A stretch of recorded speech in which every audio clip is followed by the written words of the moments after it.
I think there's a lot of wives and girlfriends who feel trapped in these things. And I think that narcissism does is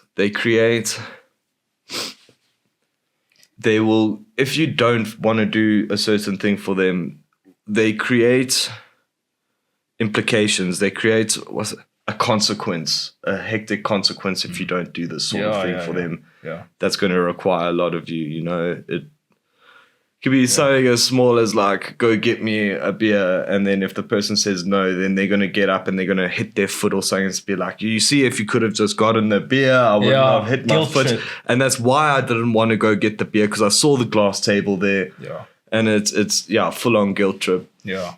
No, I agree with that part. And I heard also that narcissists, this is something I heard a while ago, I can't remember where, but they create rules in their head, right? Yeah. And they expect people to follow those rules, but they won't inform people of the rules that they've created in their head, you know. Yeah. So maybe if you do something, I don't know, they're like, don't do it like that. So and then all of a sudden the person will just lash out on you and you're like, what did I do? Like, you weren't supposed to do that. Oh. I mean, I think that's also... I supposed to know, you know what I mean? That could also be like crossing the boundary there of OCD. Basically. Well, okay, maybe not in that sense. Yeah, sure, but like, okay, yeah, you could be. But I'm just saying, being more so like expecting people to do things your way. So it could be a bit of OCD-ish. I don't know. Yeah. Yeah. And then next one says, behave in an arrogant way, brag a lot, and come across as conceited. What's conceit? Yeah, I don't know. I was about to say. I have no idea, dude. The English language. Insist on having the best of everything. For instance, the best car or office. Yeah. That also comes back to that whole shotgun thing. Yeah, actually, it does. You're basically asking to sit in the front seat, like, yeah, because you think that's the best one. So you insist, bro, I called shotgun. So. Yeah, bro. So that's narcissists, man. These are signs you need to look out for, you know. People with narcissistic disorder. Now let's get into a story, my boy. Okay. Yeah. So we're going to get into a story about a man. Now, this is probably one of the most hectic cases I've heard of narcissism, bro. It gets really bad. Like, prepare yourself for a lot of just feeling drained after this, because it's... I know. Yeah. So Ariel Castro, who was originally from Puerto Rico. I don't know how you say that word. But moved to America at the age of 7. He moved to Cleveland, right? Yeah. I feel like I know his name. Ariel Castro. You're not thinking of Fidel Castro, are you? Maybe. Nah, that guy, he's Fidel Castro. He was like a dictator from Cuba. Okay, so also probably a narcissist. Yeah, probably. Yeah, I agree. He grows up in Cleveland and adapts to the culture in America. You know, him being from Puerto Rico, he moves there at the age of 7. So he basically grows up in America. So, and also the cultural shit isn't too drastic for him because he moved to a part of Cleveland that's heavily populated by other Puerto Rican immigrants. Yeah, so he goes to school with people that speak the language. He's like the Spanish language, which is the language they speak in Puerto Rico. He has neighbors that are also of the same descent as he is. So yeah, he grows up there, and then when he's around 19 or 20, his mom moves them out to a different part of Cleveland. Not too long after moving there, he meets a shy girl. Her name is sorry man, I didn't write her name. What's her name again? Oh yeah, her name is Grimilda. Okay. Yeah. It's a shy girl. She's also Puerto Rican. Grimilda is her name. She's quite insecure about herself, and while they're dating, man, you know, she loses her virginity to Ariel. Yeah. And that's... How old are they? Well, I think she was about 2 years younger than him, or Okay. a year younger. But he's 19, 20. Okay. Yeah. Okay. And that's where things fell apart for Grimilda when she loses her virginity to this guy. I don't know how her mom found out, but when she found out that he basically took her virginity, she's like, "Oh no, she's tainted now. You need to take her." Yeah. Basically Oh said, shit. yeah, I don't know. It's some cultural thing, I guess. Yeah. It's like you took what's very important, and now you have to take her. She's yours. She belongs to you. She's now your responsibility. Sure. Yeah. So she moves in with him. She moves in with Ariel and his mother because he's still living with his mom, right? And things are okay at first, bro. Because people do tend to take a while before they show their true colors. There's actually something called kind narcissists. So to everybody around them, they seem like really good people. But it's only people that are close to them that know. Yeah. I get that. They're called kind narcissists. So, yeah, at first everything is okay. But at some point, what? Oh, yeah. So, and then at some point, she gives birth to their first son. And then the abuse begins soon after. Oh, shit. Yeah. So he begins to abuse her in the most horrible way you can possibly imagine. So I've listed some of the things that he's done to this young lady. The first time was over a small argument. He punched her in the face and broke her nose. Jesus. He then grabbed her by the hair and threw her on the floor after that. So he punches her and then he grabs her, he throws her on the floor. The second attack, he punched her in the face again and broke her nose, bro. Yeah, so she's had her nose broken twice now. Yeah, at this point. I've never had my nose broken. I don't know how. I had it once. Really? A dude in Pretoria. What happened? Basically, my friend's cousin. Yeah, I came into college. Oh, yes. I came to class, and my nose was like huge, bro. I remember that now. Yeah, basically, my friend's cousin was starting cuck. Yeah. And so we watched him. He was surrounded by people, man, and he threw a punch that went nowhere. And then they all just had him down. So I went to just try help take people. Some guy, he was also polite about it. He punched me in the nose. I went down. Sheesh. He told me, bro, stay down. Don't get back up. So I got back up. I threw my hands up and then he punched me again. Oof. And yeah, so it's Yeah. Not nice having your nose broken, so I feel really bad for. So I don't want to make this about me. I'm not a narcissist, but what's her name? Grimilda. Grimilda. Yeah. Grimilda. Yeah.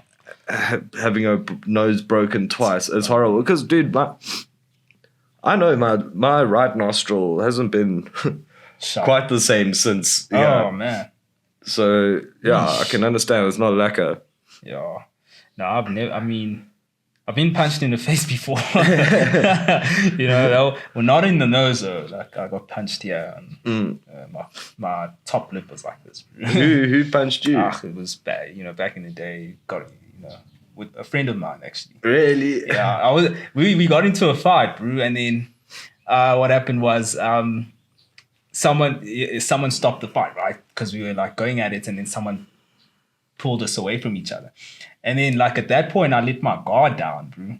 Yeah. And he's still quite close to me. And I let my guard down because, someone stopping the fight in the middle of us, and then out of nowhere, bah! On my lip, bro. Yeah, I see you. And it's I don't know, man, that it didn't hurt or anything. But later it does. I can't even remember. I don't know if it hurt or not, but just it snapped me out of that, when you just get snapped out of that trance you're in. Yeah. And then now I'm like, did I just get punched in the face? Yeah. And then everyone's looking at me like, ooh, and I'm just like, what? Yeah, but that's how that happened. That's not a fun experience getting punched. Yeah, no. Even punching someone is not fun. No, that it hurts. Yeah. Punching someone in the face actually hurts. Stick to slapping people. Yeah, slapping. Or How did that guy tackling. punch you twice? Aye, Praetorians, bro. Oh. Yeah. Jeez, yeah, Pretoria's actually... Those guys. You would think us Joburg guys are rougher, man. but Pretoria Oaks are really rough. Nah, don't fuck with the Pretoria boy. I feel like also there's some of these places some of these pubs, I feel like there's people who just... They go out because they want to fight. Yes. Yeah. So it's like, you know how some guys go out because they want to meet chicks. Yeah. And then when they leave without, talking to any chick, they're like, oh, crap, I didn't talk to any chick, man. That was not a nice experience. They're the same. They're more like, oh, bro, I didn't get into a fight. I didn't have fun last night. Yeah, dude. It was so funny. I was at a party and this guy was telling me, he was like, no, he just moved to a new area. And I was like, so how is it? And he was like, it's great. It's just not a lot of fights happen at the bars around. And I was like, dude, that's not why you moved to a new place, Like, for me, that's a nice thing. Yeah, exactly. Yeah. Although I do enjoy, like, I don't get involved. But I do love to watch a Barney or two go down when on a night out. It's always a fun story to tell the next morning to your friends and everything. Yeah. Oh, I saw a fight last night, bro. God, I got messed up, eh? Yeah. Yeah, dude. So yeah, my boy. So she had her nose broken twice. I mean, that should have been. And I don't want to blame the victim, but dude, at this point, someone lays hands on you once. But you see, but also this sad thing there is she couldn't go back to her mother, right? Yeah. And that's I blame her parents for that. Because also, not only did her mom kick her out because she lost her virginity, but also it says here that she was very shy and insecure. Yeah. What causes a young 17-year-old to be so shy and insecure? I feel like maybe she was just raised by a mom who was strict, told her what to do, when to do it. So now, unfortunately, she meets this horrible human being who's now abusing her, and she doesn't really understand that, you need to have boundaries with people. Yeah. She looks at it as, that's what people do. So I think her parents definitely have something. They did play a role in her being the way that she is. Yeah, dude. So things only get worse from here, dude. This is nothing. Okay. So, yeah, he begins to create rules for her to follow, like what she should wear, what TV shows to watch. Oh, wow. When she can watch TV, etc. So he's very controlling at this point. Grimilda would try to follow whatever instructions he gave to her to prevent any future attacks. But him being a narcissist, he would prove to be impossible to please. So the more rules she followed, the more rules he would create. That sounds scary, actually. Yeah, dude. He would go as far as to trying to set her up. So he would pretend to leave the house sometimes, but he would instead go hide somewhere and then sit and spy on her to see if she's breaking any rules. It's crazy, right? Yeah. Horrible, dude. There's another story where she had really bad morning sickness and she couldn't do the dishes. Ariel responded by punching her in the mouth and knocking two of her teeth out. Freaking out, dude. Goodness, man. During one argument, he threw her in a large box and then he closes the flaps and forced her to stay inside the box. Jeez. You see how it goes back to that childishness of narcissists. Like you're doing that to a grown-up, like making them sit in a like in a box. Yeah, and you also like going out the house and then like, spying, like I want to see to make sure she's doing what, like not watching TV or saying that doesn't even like affect you as a person. He didn't want her watching certain TV shows where like he didn't agree with any of the, whatever was happening. Like, I don't want you watching these shows. I want you to watch TV at a certain time. So yeah, he's just crazy, dude. There's another incident where he broke her nose. 3 times. True. But this time she had to go to the hospital. He made her promise to not report him to the police before taking her to the hospital. A few weeks later, she returns to that same hospital after Castro kicked her in the ribs. Jesus. It was so bad that one of her ribs completely shattered. Brew. This guy sounds pretty strong as well. Yeah. Well, yeah. Yeah, I mean, I was just saying, like, it hurts to bite someone in the face. It's sore. And to knock teeth out. That must... I think it's like that rage. He's just filled with so much rage, dude. You know, when I read that, it made me it reminded me of a situation where I was with an ex, right? And we'd gone roller skating the day before, and she fell like so many times, right? Yeah. She hurt her hand, her body was in pain. So we went to the pharmacist, and when we get there, this guy, we tell her, yeah, she's in pain, and her arm is sore, and you know. And he's busy looking at you And the whole time. Yeah, man. He's like, what happened? You know, and then he's like, oh, no, you know, because the way he asked it, like, what happened? You know what I mean? Yeah. And he's looking at me, he's like, Dude. what happened? And I'm like, oh, no, you went roller skating, I promise. So me and my ex, we came home quite drunk the one time, and remember I never used to have my house keys. I always used to have to climb over the gate. Oh, yeah. So I climb over the gate, and I tell her, no, I'm going to go let her in from the inside. She says, no, I want to climb as well. Oh, no. She makes it over, but now we have this like roll of chicken wire in the garden because they were putting up some fencing. And she walked straight into it, and the thing went straight through her lip. Oof. And man, we had a braai with my family and a few family friends the next day. And the looks I was getting from people. And I was like, I promise you, I did not do this to her. You never know, dude. It's so hard. Like, but it looked probably because it like cut her lip. So lip looked like it was a bit split. So it was swollen. And yeah, it looked like... And then people hear that we were out drinking last night. It just, like, oh, really? Oh, yeah. Sure. Yeah, bro. But yeah. Where was I? Oh, yeah. So there's another incident. He hits her on the head with a metal object. And then this attack left her in hospital for 3 days. Jesus. I mean, you can see he keeps taking her to the same hospital, and people begin to notice. But apparently, I don't know if this is still a law, but in America, there was a law where, well, I don't know if it's just specific to that city, but there's a law that you can't, or the people working in hospital can't call the police, on someone who's who's abusing someone.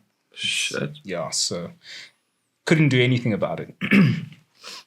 And then, this one. He once sent her flying down a set of stairs, bro. So you're right, he is strong. How do you I don't think I can do all, Sent her flying down a set of stairs. The landing cracked her skull. Grimilda, and this is kind of like a spoiler alert, but she blamed, spoiler alert, she blamed that for an inoperable brain tumor that would eventually take her life in 2012. Wow. Yeah. So yeah, and her son is 12 years old when this is happening. Yeah. He saw everything. So by now she's getting beatings every other day. It's known in the neighborhood, and no one is willing to do anything about it, really.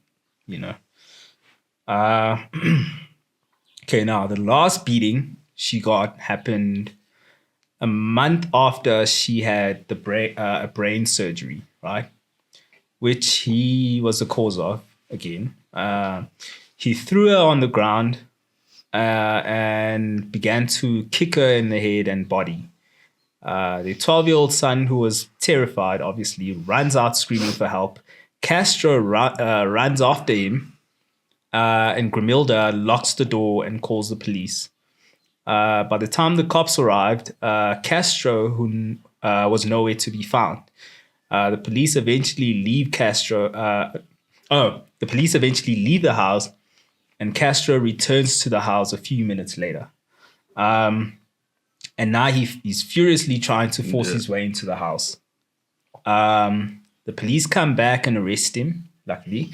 And then this time, Grimilda presses charges on Castro. And the case goes to court. But as the case is going, Castro is not charged with domestic violence because Grimilda denies that the abuse ever happened. And he gets away with it once again. Why does Grimilda deny that the abuse happened if she's the one who charged him at first? Apparently, he threatened to kill her and the kids if she didn't. During this whole them going to court and all of that. But at least this time, she finally moves out. But there's a lot of damage that's happened. I mean, the whole brain tumor that is inoperable happened. But at least they move out. And her and the kid. Yeah, her and the kids go to live with her mother, the one who kicked her out. You know, what a horrible mom she was. Yeah. And surprisingly, Ariel doesn't rage about this. In fact, at this point, doesn't care too much about her anymore. Okay. And also, he did claim at some, later on that he never really loved her. Yeah. So, but the story doesn't get any better from here.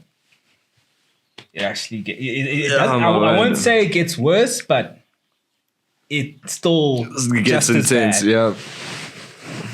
Immediately after her and the kids leave, Castro begins to barricade the house and starts creating like a dungeon. Yeah. In the basement, Yeah. What do you think's gonna happen now?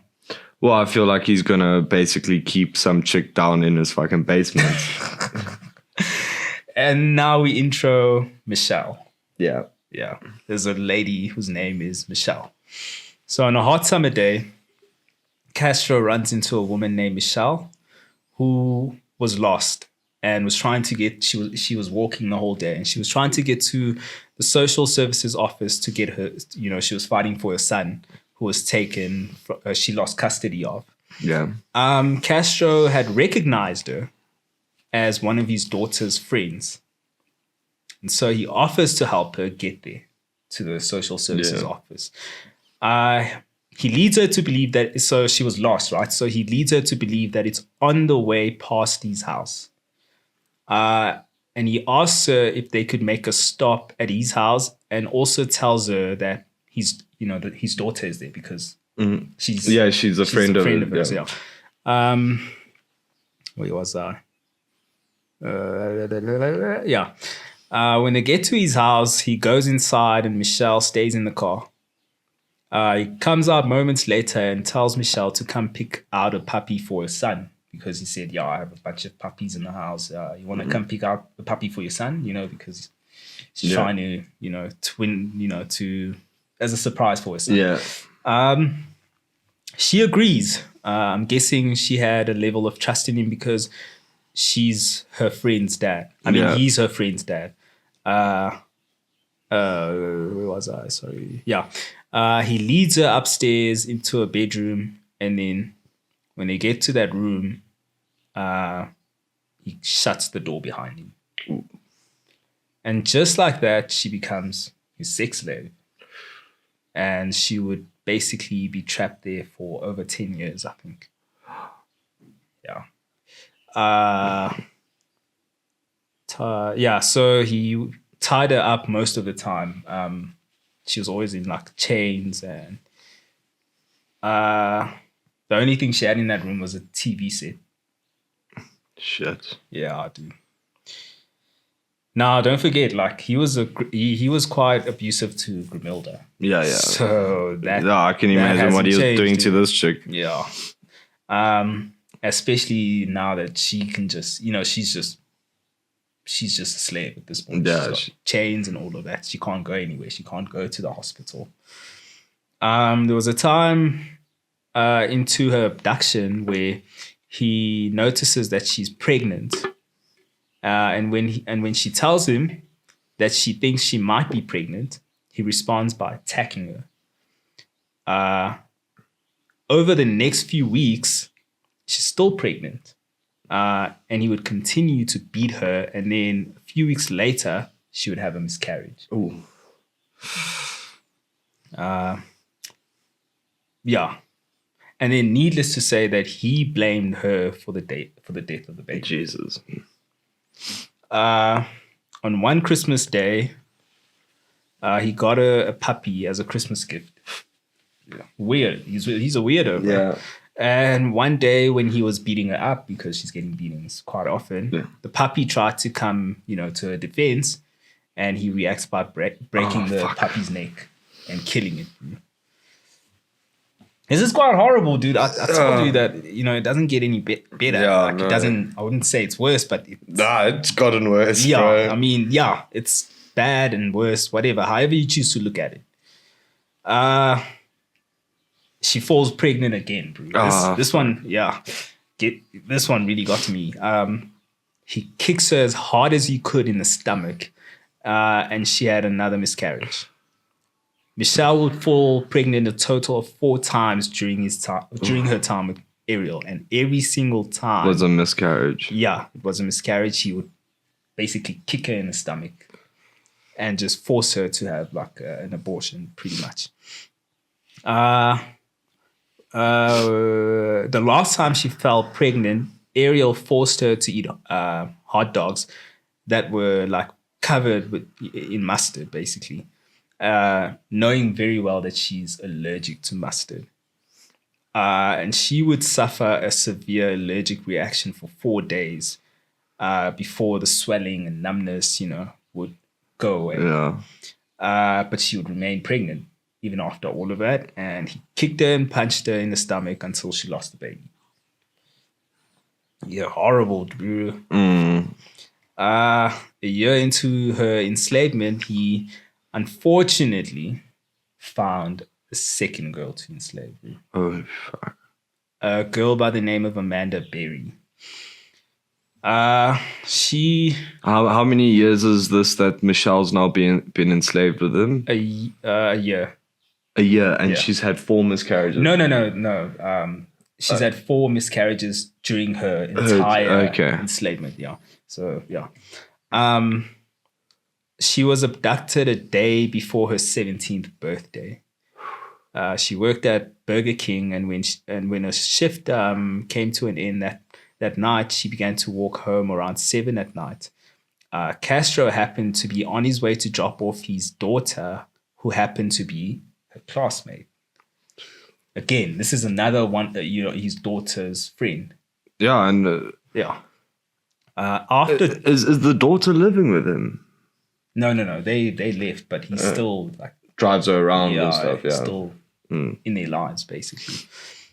After dropping off his daughter, he catches up to Amanda, that other girl, offers her a lift back home, and she agrees because, that's her classmate's father. So she wasn't too worried. He managed to lead her to his house by telling her that his daughter was home, right? Yeah. And that he would take her to see his daughter. So, and she agrees, right?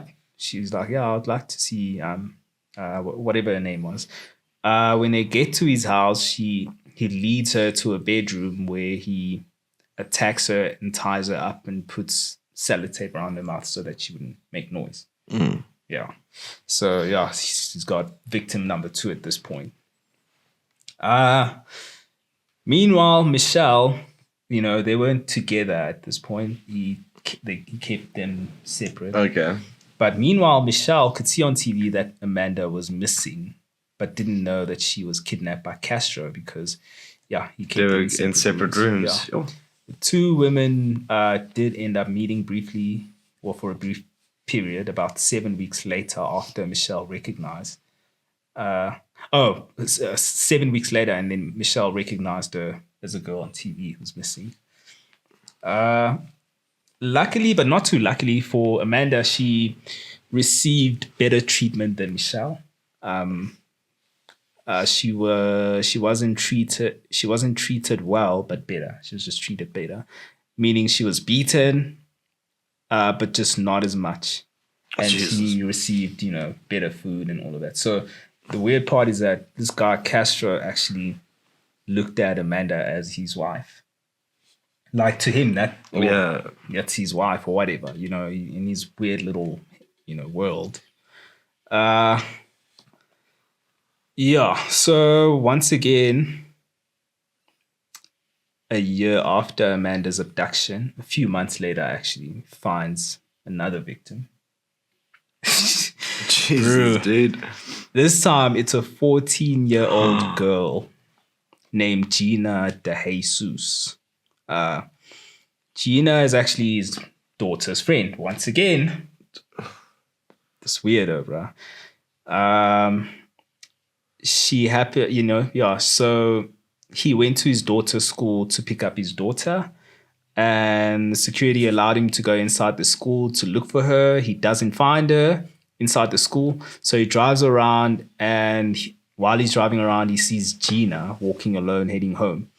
He goes to her and asks her to help him find his daughter, right? Because he's like, I'm looking for my daughter. Do you know where she is?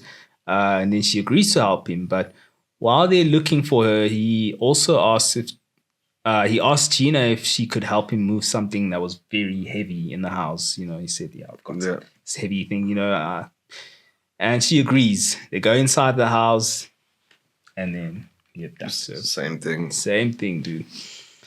And then when Gina doesn't come home that day, her parents reported it to the police, and a search for her begins. The neighborhood the whole neighborhood is involved in the search, and apparently Castro was also involved in the search. Well, like helping look for her. Yeah, he's basically that guy that steals something from you and then helps you. Yeah.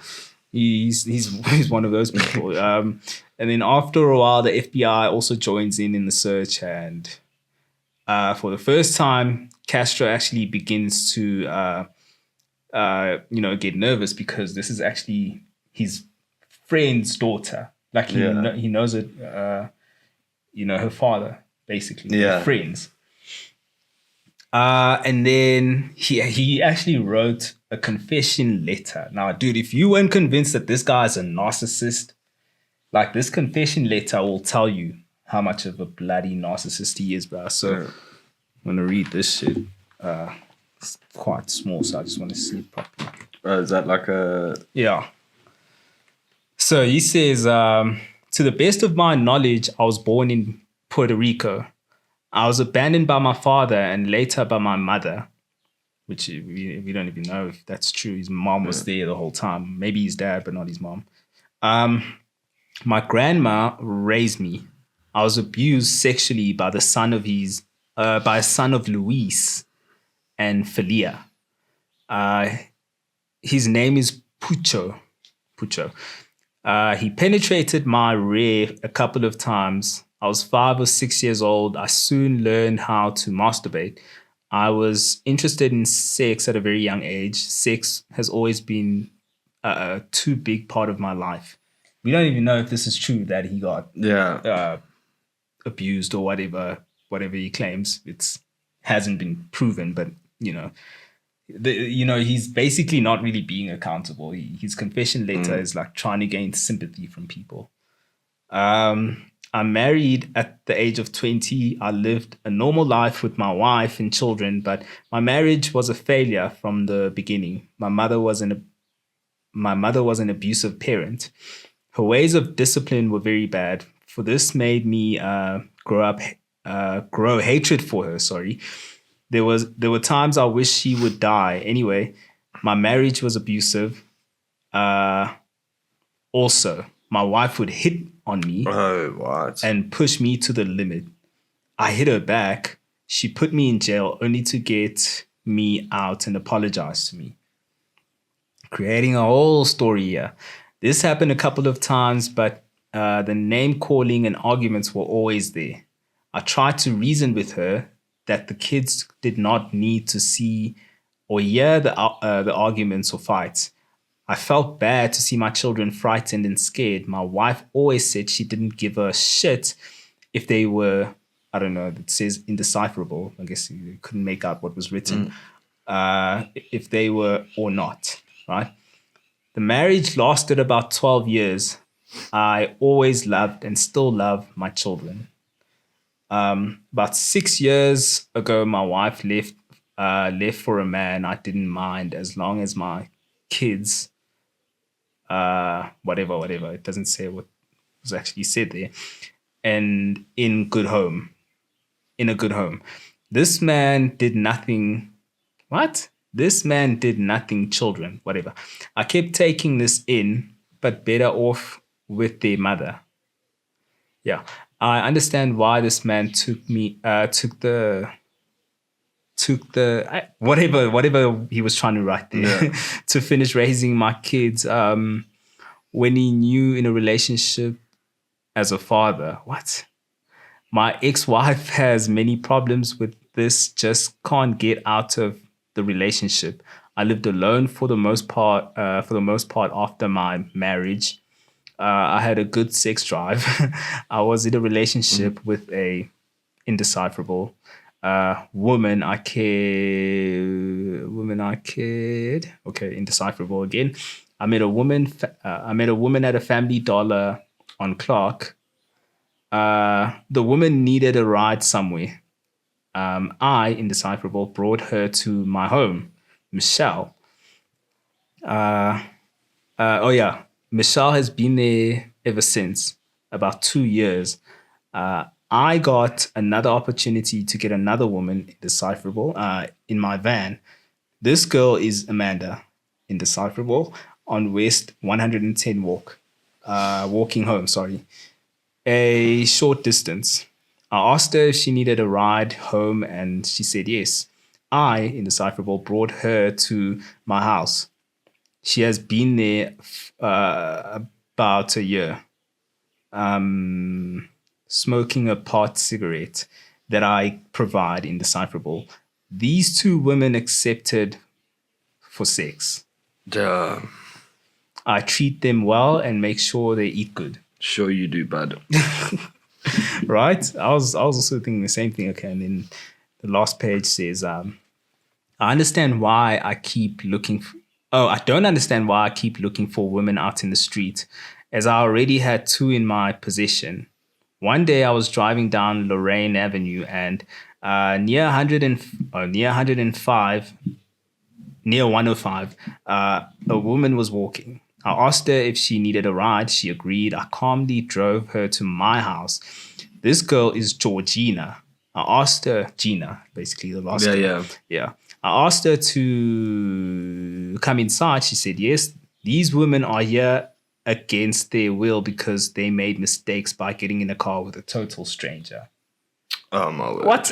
Yeah. I had no idea Gina was so young. She looks a lot older. Also, not knowing she was the daughter of Felix, a school classmate of mine. So that's how they know each other. They went to school together. The bottom line is I am a sexual predator who needs help, but I don't bother to get it. I live a private life. I function around others like a normal person. I've been having problems with my head for a long time. I feel depressed, dizzy, and short-term memory loss. I really, indecipherable, know what's wrong. Don't know what, I guess he said, I really don't know what's wrong with me. To the parents of these three women, I would like to say I'm sorry. I am sick. 5 years ago, I was diagnosed with a cyst, which we don't even know if it's true or not, in my brain. I don't do this. I don't. This is what made me. Oh, I guess he wanted to say, I don't know if this is what made me behave the way I do. Not having any feelings for the bad things I've done. I can, indecipherable, the public. These three women are the only ones I have harmed. What? I have harmed too, holding them against their will, indecipherable. When I wake up in the morning, I don't feel like I'm really here. For some reason, I feel, again, I guess he wanted to say first. No, I don't know. Indecipherable. This is a big problem in my everyday life. I want to put an end to my life and let the devil deal with me. Bro. Sheesh, bro. Yeah. Okay, so Should we continue? But Yeah, just quite- finish the story, bro. okay, let's finish it. On Christmas Day of 2006, a pregnant Amanda goes into labor. For some reason, Castro is fine with her having a baby with. Oh, Castro is fine with having a baby with her, unlike Michelle, who he hated for some reason. And the baby's name is Jocelyn. Okay. Yeah. Castro is happy about the birth of Jocelyn. It's actually quite ironic. Have you heard of that other girl who was lost? I think her name is Jocelyn, the one who's missing in South Africa. No. Haven't you heard about that girl, dude? No. Yeah, there's a girl. Her name is Jocelyn. I think she's from Cape Town somewhere, and she's been missing for a few months now, dude. Oh shit. Yeah. So anyway, just reading about women that are missing right now, and she gives a birth to a baby named Jocelyn. It's, quite ironic. But anyway, unlike the other ladies, he stops chaining Amanda because he doesn't want the baby to grow up seeing her chained. Throughout the years, Castro would treat everyone like a family and treat Amanda like his wife. They'll have dinner together in the kitchen after work. He'll catch them up on his day. They'll occasionally watch TV together. On the evening of May 2013, Ariel is celebrating his 10th anniversary of Amanda's abduction. Imagine, dude. Because he thinks that's his wife, basically. He leaves the house to go get takeaways. Soon after he leaves, the daughter walks into the room where Amanda was kept and says her dad ordered her to go in the room and stay there. And then her dad basically left. Right? How kids are, they say anything. Now at this point she's shocked, because if he leaves, he's gonna take her to the dungeon, But this time, he just left. He was in a good mood because it was his 10-year anniversary. Yeah, he's so weird. He probably thinks I don't know. Yeah, but I think he just all these years you doing this, you're probably gonna make a mistake at some point. Yeah. She's shocked when this happened because her bedroom door where she's kept is usually locked, but this time it's not. She's wary because she thinks it might be another trap that he has set to catch her trying to leave or something, right? Because that's what he did a lot of times. After a while, she peeks and notices that he's really gone. She goes downstairs and opens the front door, which is also usually locked, but it's open this time, right? Yeah. In front of that door is another see-through door, but that one's locked. Yeah. Through the door, she can see two neighbors sitting on the lawn. She immediately screams for help. One of the neighbors sitting on the lawn hears her. She, and looks up to see a figure through the door waving her hands and screaming for help, right? She screams, "Help me, I'm Amanda Berry." That lady responds to her by saying, "But Amanda's dead, And then Amanda shouts back, "I've been kidnapped in this house for 10 years by Ariel Castro." At this point, a few neighbors are gathered around, Castro's house. Oof. Yeah. The neighbor that she was communicating with back and forth, along with another neighbor, going to Castro's yard to help her.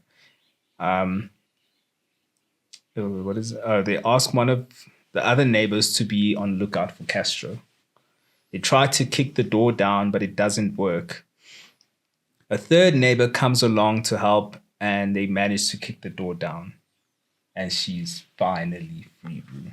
And then Michelle and the other girl? So they run across the street to the lady's home, the one who was one of the people trying to help her out. And they call the police. She lets the police know who she is and, what she's been through and that she's been kidnapped for 10 years. The police arrive and Amanda informs them that Gina and Michelle were still kidnapped and are still in the house.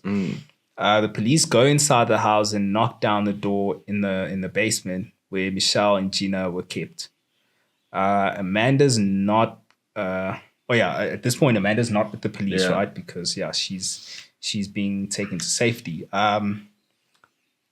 So she's not there to show them where the two ladies are kept. So the police are not exactly sure where they are. Amanda's. They call out to the two ladies, but the Michelle and Gina are a bit too scared to respond because they're not sure what's happening. It could be Castro trying to set them up. They've been so brainwashed, dude. Yeah. Seconds later, the door where they kept is open, and the police walk in, and just like that, they're free, dude. And then now there's a search for Castro, whom they spot a few blocks away from the house, and then he's arrested. Yeah. What a crazy story, bruh. 10 years of your life, dude. 10 years of your life. I couldn't believe it. I could not believe this shit. That is proper psychopath, man. That is. Where'd you find that story? Oh, man, no, I found it on YouTube. Oh, really? Yeah. I know, dude. It took so much out of me as well. Like the first time I went through it, and even now, I'm just like, oof. Not a fun story. Yeah, there's too many weird people out there, dude. You just never know. Yeah, especially as a woman, you just need to be. Well, young girls, young girls need to be very much vigilant and crazy, man. And also the fact that he was married at first and what he did to that lady was just horrible. And she ended up dying in 2012 because of that tumor. Yeah. Oh, yeah. Also, he ended up killing himself in prison. Oh, really? How? Hung himself or? Yeah, so committed suicide. Wow. I don't know. I feel like that's an easy way out. Yeah, no. Because that's what he wanted, so. All those miscarriages that happened to Michelle, that's murder. I suppose that does count as murder. Mm-hmm. Yeah. No, shit. Yeah, dude. That is a very intense story. Yeah. Yeah. I don't know if you remember a story from back when we were kids. I think it happened in another country, but they just found a whole family that was kept in captivity in like a basement by the father. Wow. And he kept the mom tied up and just kept having her have babies. So these kids grew up to be, I think, like about the age of like 16 without ever seeing the sun, without even seeing the sun. Whoa, how many kids were there? There were like 3 or 4, I think. Whoa, dude, I need to look up that story. Yeah. No, there's a lot of stories like that. It's just... Oh, dude. Like, imagine like living now and that's a part of your past. I mean, I didn't really do much research on that little girl, but I would like to find out what happened to her. That Jocelyn. Oh, yeah. Like, how did she grow up? Does she have anything to say about this? Because I'm sure she's looking at that man like, that's my dad, She probably loves him. Yeah.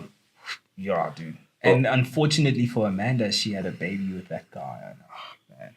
Imagine a baby out of rape is a punishment because who knows? She probably has a connection now. Yeah. No, hectic. Yeah. Very hectic. Yeah, man. But yeah, that's the story that I wanted to share, man. It's very much draining, but hopefully people are just more careful out there because you never know who you're running into. Don't be too trusting of anybody. Narcissist, man. Narcissist, man. He's a true narcissist. That confession letter just proved to me, okay, this guy is a horrible, horrible person. Yeah. Yeah. Basically blaming them for getting in the car with him. It's like, they should never get in the car with strangers. Well, you shouldn't be kidnapping people. It's as simple as that. Scary, dude. Yeah, but I think we can wrap it off. We can wrap it off with that horrible story. I've got nothing to add, man. Nothing to add, eh? Yeah. Hopefully next week we can have something more positive. Yeah, a funny story. I think I might have one that we can do next week. Okay. We'll do it next week. Yeah. Cool. Yeah. So we're just going to end it here. Thank you guys for tuning in, and we'll see you next time. Bye. See you next time. Cheers.